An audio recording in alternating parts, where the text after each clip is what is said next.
Who is the boy in this picture?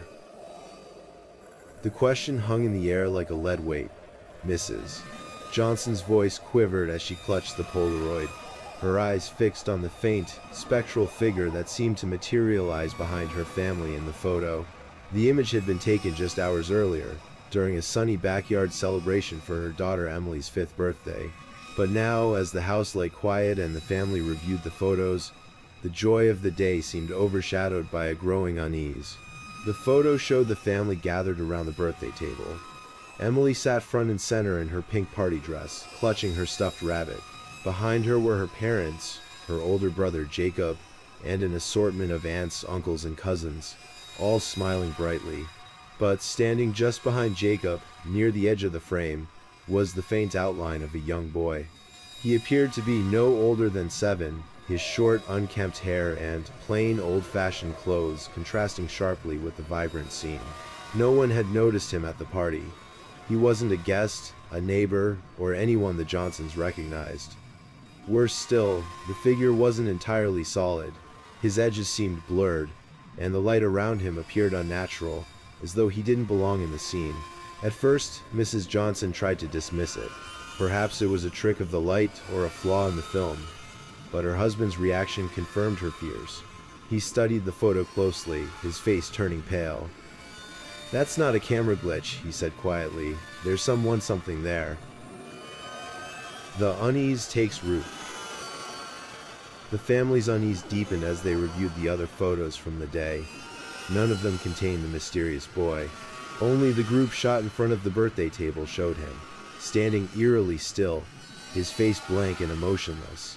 The Johnsons began asking around. Every guest at the party denied knowing or seeing the boy. Emily, however, had a different response. When her mother showed her the photo, she smiled and said, "Oh, that's the boy who watches me sometimes." The comment sent a chill through Mrs. Johnson. "What do you mean, watches you?" she asked, trying to keep her voice steady.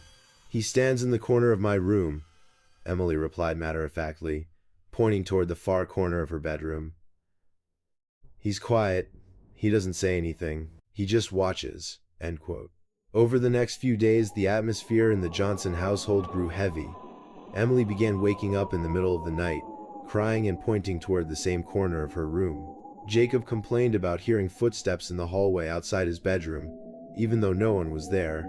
The family dog Max started growling at empty spaces, his ears pinned back and his tail tucked between his legs.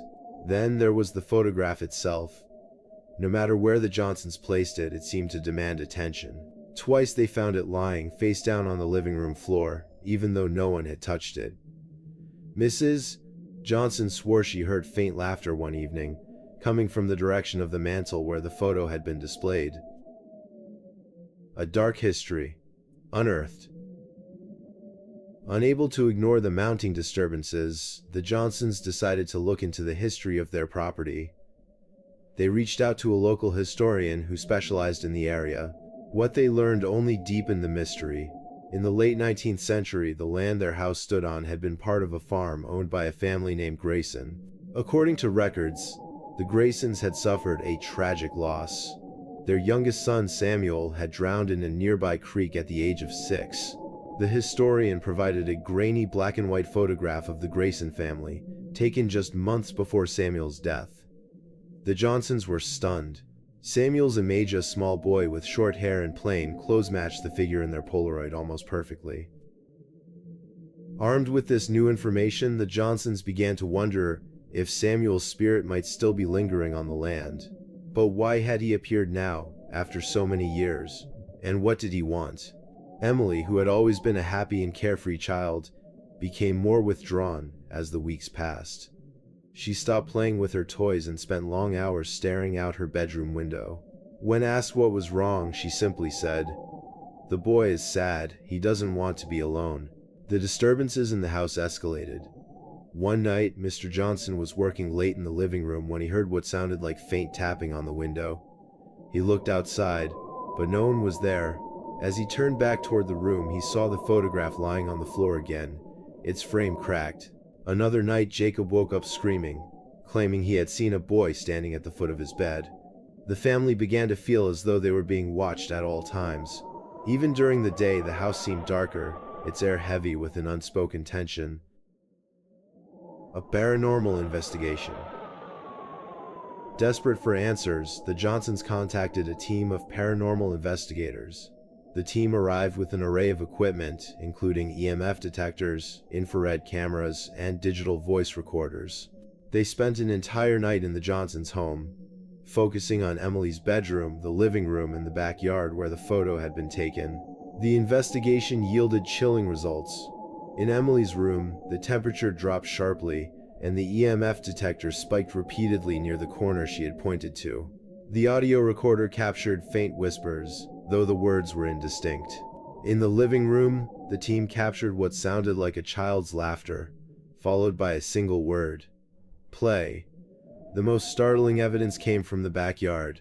The infrared camera captured a brief but unmistakable image of a small figure standing near the picnic table, his face eerily similar to Samuel's portrait from the 19th century. The investigators concluded that Samuel's spirit was likely tied to the land and was reaching out for connection. "He's not here to harm you," the lead investigator told the family. "He's lost, and he's looking for peace." A final goodbye. Following the investigators' advice, the Johnsons decided to hold a small ceremony to help Samuel move on. They gathered in the living room, lit candles, and placed the Polaroid on the mantel. Mr. Johnson spoke aloud, addressing the unseen presence. "Samuel, we know this was your home, and we're sorry for what happened to you. We want you to know you're not forgotten. It's okay to leave now, you deserve peace." The room grew quiet. For a moment, it felt as though the entire house was holding its breath. Then Emily, who had been clutching her stuffed rabbit, looked up and smiled. "He's gone now," she said softly. From that night on, the disturbances stopped. The photograph remained, but its eerie aura had lifted. A haunting memory. Though the Johnsons eventually moved to a new house, they kept the photograph as a reminder of their brush with the unknown. Over the years, the story became a local legend, captivating everyone who heard it. Even now, those who see the photograph describe an inexplicable feeling of being watched. Was Samuel truly a lost soul reaching out for connection? Or was the image a trick of the light, its story shaped by fear and imagination? For the Johnsons, the truth didn't matter. What mattered was the memory of a child whose presence, though fleeting, had left an indelible mark on their lives, a reminder that the past is never as distant as it seems.